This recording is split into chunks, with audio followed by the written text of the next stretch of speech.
Shea Alexander and the OKC Thunder even up the series with them in against the Indiana Pacers with a very convincing win, and now the series is tied 1-1. But it was Andrew Wiggins hitting some big threes. He played very steady, and Alex Caruso. That was the difference. They just hit their shots. They played better team ball, and they finished up what they didn't finish up in game one. Um, Halliburton had an okay game. He had turnovers. Again, the Pacers played enough to win a game, but they got to remember something. This is a team. This is the reason why this team was the number one team, the best team in NBA all year, and why Shea's an MVP. One thing about OKC, they don't fold like a chair. This ain't Milwaukee, this ain't Cleveland, and this sure as heck ain't New York. They're not gonna go down 0-2.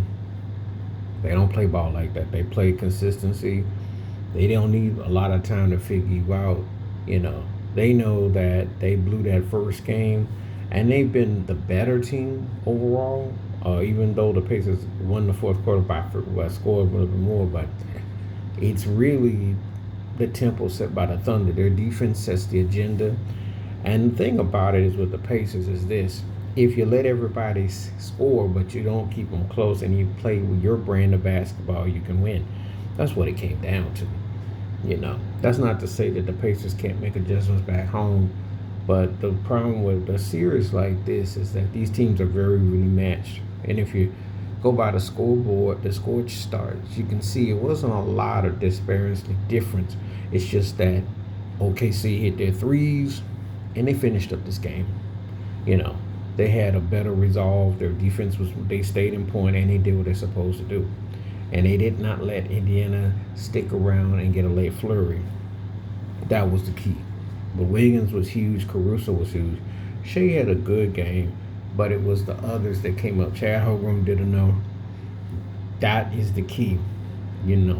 Making sure that your guys all contribute and do what you've been doing all year. And Shea was very impressive. He was very impressive. He he does what he does with his scoring, his rebounds, his assists. But one thing about OKC, they're not gonna fold up. You haven't seen anybody that's really been able to expose them. You might get a game on them and then they come back the next game. That's how they kind of go. And all they got to do is get to Indiana and get one. Then it's evenly matched up again. So the Pacers have to figure out a way to get at the games early. One thing about this, if this was a boxing match, even though they won the game, the Halliburton came up big. They have definitely taken a lot more hits. They've definitely been staggered, and I think to be able to maintain any kind of momentum in this series, they gotta find a way to, get out early and get others going, because this is one of those kind of series that you can't afford to just stay by and get 15 points.